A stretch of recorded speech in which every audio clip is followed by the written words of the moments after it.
My name is Antonio Tibladi. I'm a filmmaker. I live in New York City. I was born in Australia but grew up in Europe and moved to the US in my early 20s. After directing some short movies and movies as Icolore dei Suoi Occhi, Claudine's Return, We Are Living Things is your new movie. Please can you talk a little bit about the origin of this movie?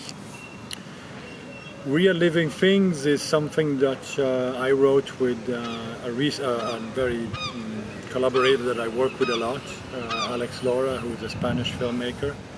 And the starting point was actually a short that he made, which is called Only Solomon Lee. He's also a director. And that was just the beginning of kind of the odyssey of finding the story for this film. We also, I have to say, wrote this during the first year of presidency of Donald Trump. So a part of the climate was somehow a reaction to what was happening in the U.S. and consequently in the world. And so those characters depicted in We Are Living Things are they called them illegal aliens. They are undocumented people who have entered the States illegally, and so they actually don't have a formal, recognizable official identity as citizens in the country that they have chosen to live in. So that puts them kind of at odds in the system, in the legal system of the country, and they become outcasts and underdogs just for that. The story is the recognition at some point during the story that they both have a connection, which is because they both believe the same thing. So they believe in otherworldly a life form that exists and that could save them. When they realize that they both have the same belief, that creates a strong bond between them. In a few words, can you talk a little bit about the main plot of this movie? Yes, as I was mentioning in the previous question, they meet the two characters, Solomon, who is from Mexico, and Chuyao from China, meet by coincidence. And very early on, Solomon realizes that she has some connections with otherworldly life forms, and he also has that. And so he becomes extremely curious about her and realizes that she is under the spell and under the control of a very negative influence, which is kind of her boyfriend pimp, and discovers parts of the activities of her pimp which are extremely dangerous to her. Without her consent, he frees her of him, and together they start a journey to the open space, the open expansions of the desert of Arizona, where Solomon's mother had disappeared soon after crossing the border. What should be for you a good acting direction? What can you tell us about the two main characters? Sorry, can you repeat? What should be for you a good acting direction? And what can you tell us about your work with the two main actors? The way I work with actors, especially in this film, has been the following way. They came very early. Quite a few. She came 2 months before we started shooting to New York City. She really didn't speak the language at all. And he came about 4 weeks before. So we had a substantial amount of time together in New York prior to shooting. I asked them to not study the scenes that were in the screenplay, to think just about their characters, and not to overthink about it, because I felt that when I cast them, I somehow recognized something that they as humans had that was related to the characters that I wrote. So I didn't want them to be burdened by too much homework, if you will. And when we started working together, I didn't want to talk too much about the characters. I just wanted to try the scenes, but not the way they were written. Just talk about the circumstances of each scene, what is the objective of that scene, and just throw them in and see what they came up with. I had an assistant videotaping every single thing that we did together, and at night we would relook at what they had done and correct or change the lines of dialogue and the staging. So they were discovering the staging and giving ideas, not just ideas, but demonstrating an idea. So doing things in front of me that I could kind of pick and choose, and then that became the writing. So the writing was a photography of what I saw in many ways. How have you shared the writing of this movie with Alex Loa? Yes, so we, as I mentioned, we started from the origin of the script was this short that he had made called Only Solomon Lee, which dealt with a character called Solomon who fell in love with a woman and who was kind of abused by somebody, and this very mysterious character freed her of this abuse. So that is still in the feature-length story called We Are Living Things, but it has been combined with a number of other storylines that kind of create the beginning of our film, the first hour of the film, set in a gritty immigrant neighborhood of New York City, which is certain sections of Brooklyn and Queens. And so the way we wrote was very much, I started writing not screenplay, but background stories. How did Tiger, who is the pimp, met Chuyao? How did she leave China? How did Solomon, what happened in Solomon's backstory?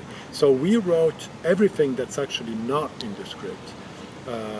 And then once we had this, it creates kind of platforms, like circumstances for these characters. And then we set them in motion, and then we said, okay, now let's just write the script now.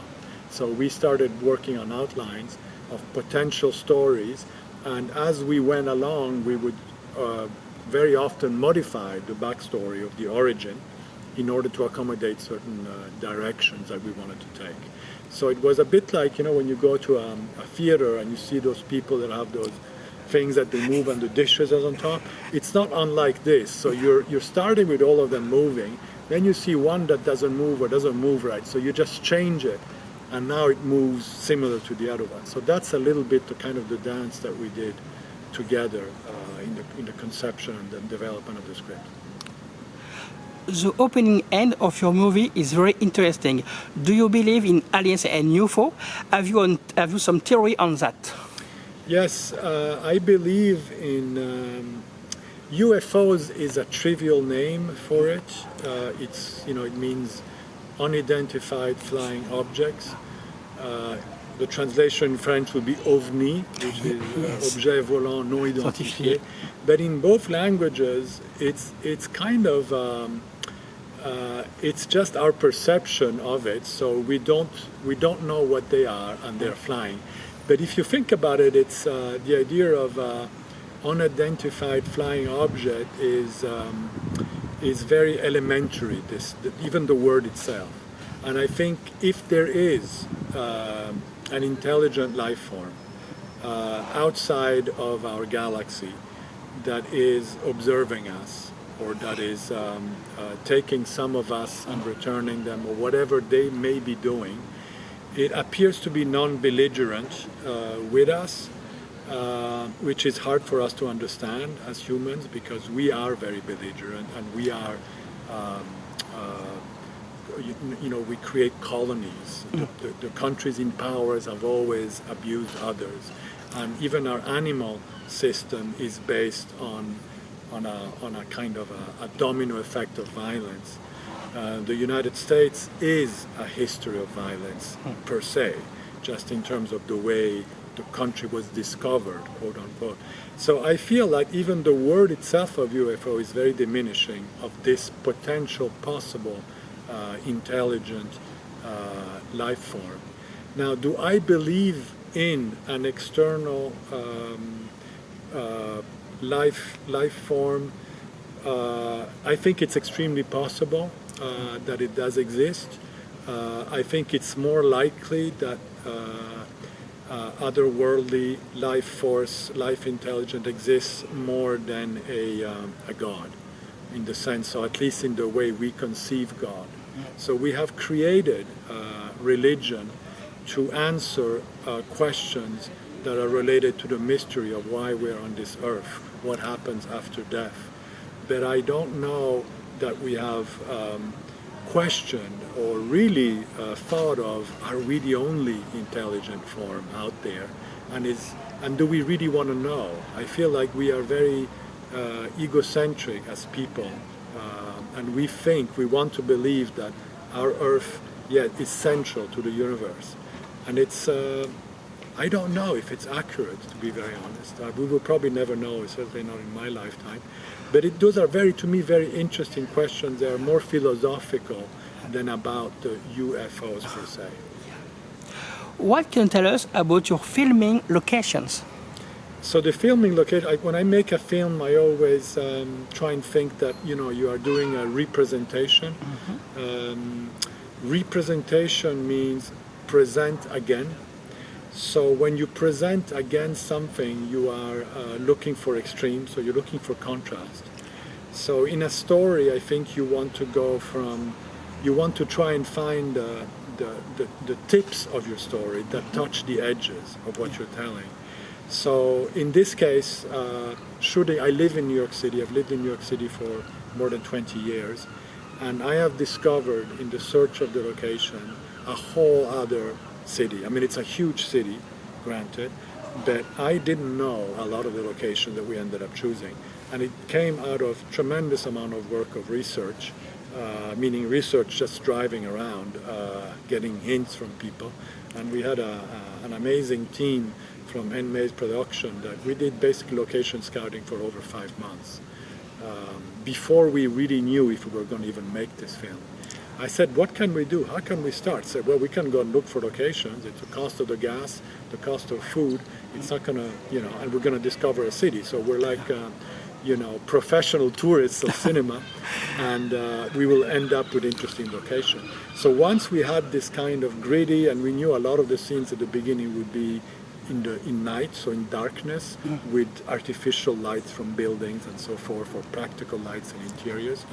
Then the idea of and the importance of the brightness and the open expanse of the desert was as important as the grittiness of the beginning, because the ending is an ending of hope. It's an ending of light, and it's an ending where there's no building, there's no human construction. There is magnetic rock formations that may attract other forces that may be out there. So the idea of how do you represent this, how do you present again, and how do you present dramatically this to an audience without explaining it with words, is with the locations and with the colors and with the brightness. So that's a little bit kind of the effort we've put into the film, and it's as important as casting. It's your locations, for sure. What were your main sources of inspiration? Some movies or maybe some books? For this particular film? Yes. One inspiration that we kept on referring to is a film called Under the Skin, which is about a mysterious alien who is a female and who roams around. I think it's set in Scotland, but it's certainly set in Britain, Great Britain. I think it's Scotland. And she going around in this strange van and kind of abducts people. So I actually really liked that film very much, and what I loved about it was the mystery of it, and so that was for us a reference when we were writing. When we were in post-production, we actually used a lot of the score as a temp score, and then that temp score was utilized by Idem, our composer, as an inspiration. Then he made a departure point from it. But that was a very strong influence that we were conscious of. I think what's very interesting about inspirations in when you're writing or when you're making a film or whatever you're doing that is artistic, that is creative, is that you have a whole array of inspirations that are completely unconscious.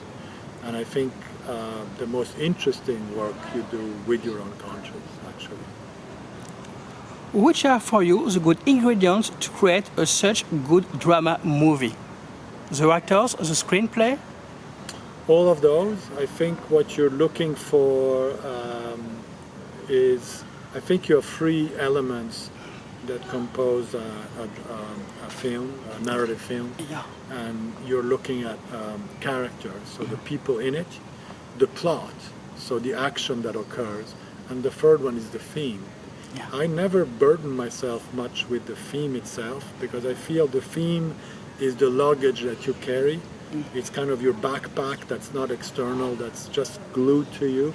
And whatever you do, if you're true to yourself, you will carry that backpack. So then you're left with two things. You're left with character, the people in it, and the plot. So who are the people in my film? What do they do? And what you try and do is, when you're dramatizing, you're creating a direction that those people think they want to go. And then you think, okay, what are the obstacles? So if it's a bicycle, is what do I put in the wheels of this bicycle to make this bicycle trip? And how will the bicycle get back up and go towards that direction again? So those are kind of, if you will, I think cinema is like magic, and I think so these are the tricks that most writers, most dramaturgians, or dramaturgs, utilize to create drama. Because in the same way as, when you're watching a soccer game, who's going to win? If it's 7-0, a lot of people switch it off because, they're not going to, the other team won't catch up. So you're trying to create this, 4-3 or 5-4, score.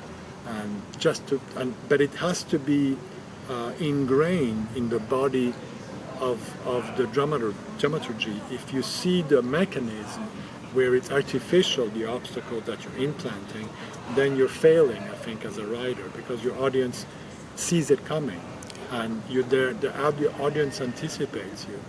What I always try and think is that the film is like the locomotive, and the audience is behind. So you're pulling the audience. That's what you're trying to do, and you don't want to show them exactly where you're going, but you want them to go with you. Nice. What was the most difficult scene for you to shoot and why? The most difficult scene, hands down, in We Are Living Things is a scene that involves, I don't want to give it away too much, but it involves something very strange that occurs in the karaoke club, where the female lead character is brought into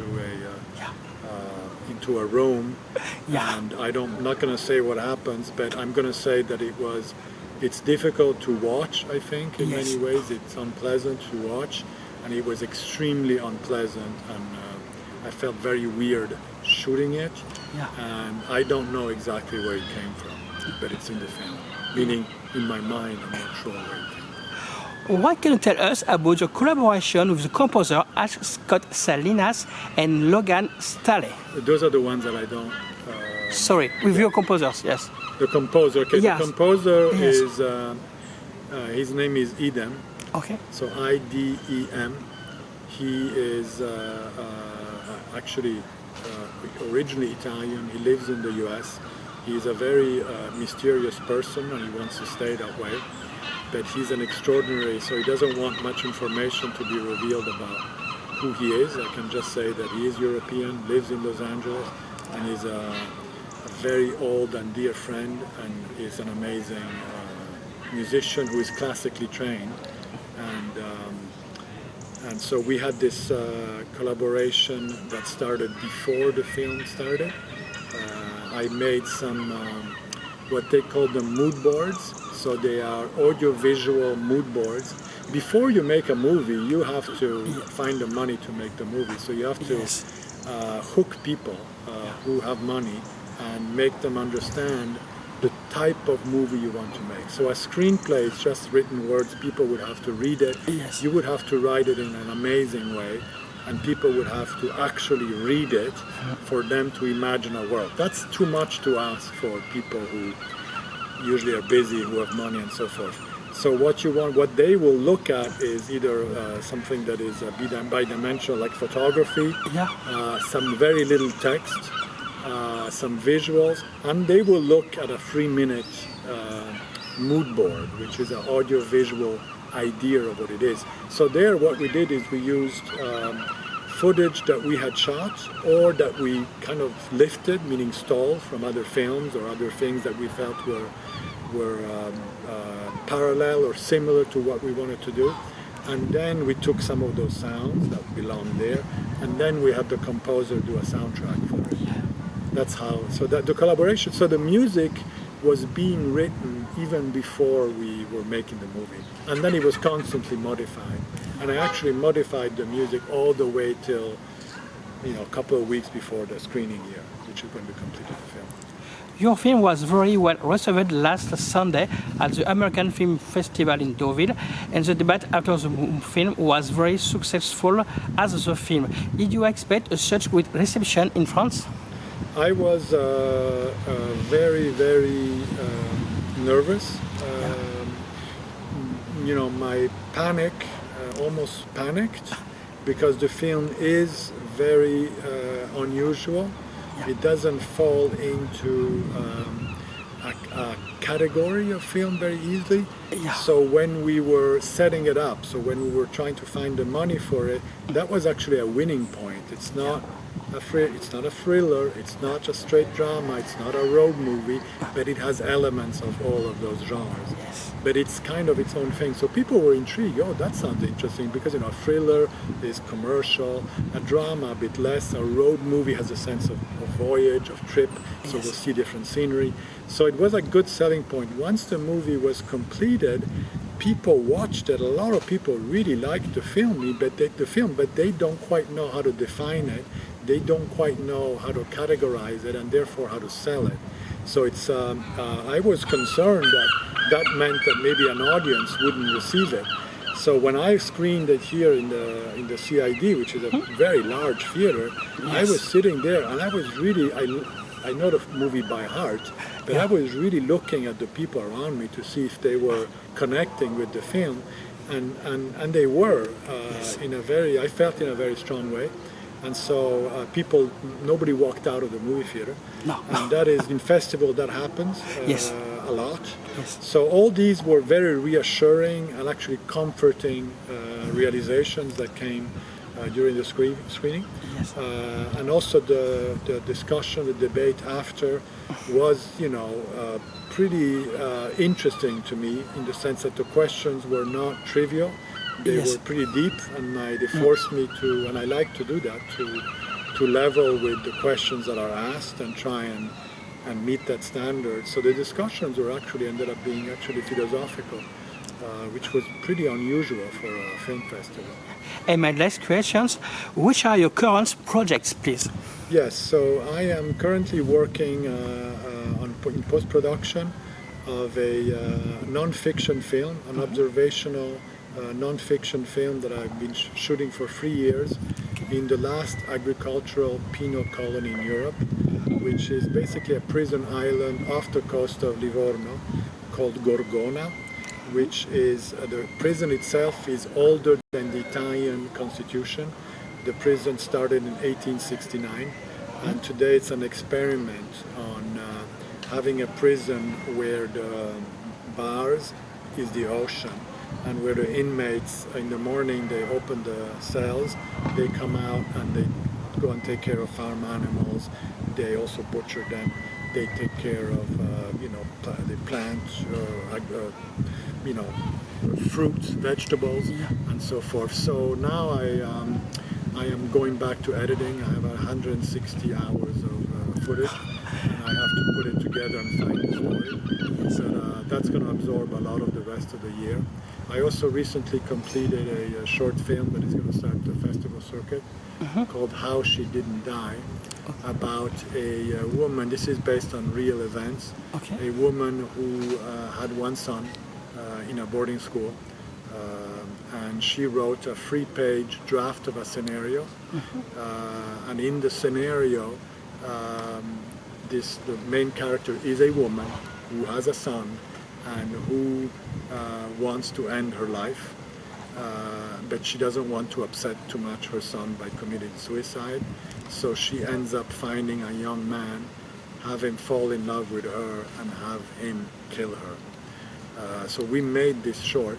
The interesting facts behind this is the writer of this 3-page short story, 9 years after she wrote those 3 pages, took her own life once her son had found a job and had medical insurance.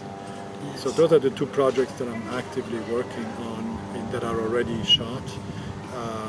And there's another project that I'm starting to write with an actress from Taiwan called Wu Keishi, who is an extraordinary actress. And we're working on starting a screenplay about her, who will also be the lead actress, and a very old man. So she's going to play a Chinese character who has entered the U.S. illegally and somehow saves an old man who, at the beginning, the very first scene of that film, will be this old man who tries to commit suicide by jumping in the Hudson River in March where it's frozen. The woman sees him, saves him, brings him back home, and now they have this secret connection because nobody around them really knows that she saved his life, and he's going to want to pay her back for giving him will and wish to live again. So those are the projects. Perfect. Thank you for this interview. Thank you very much.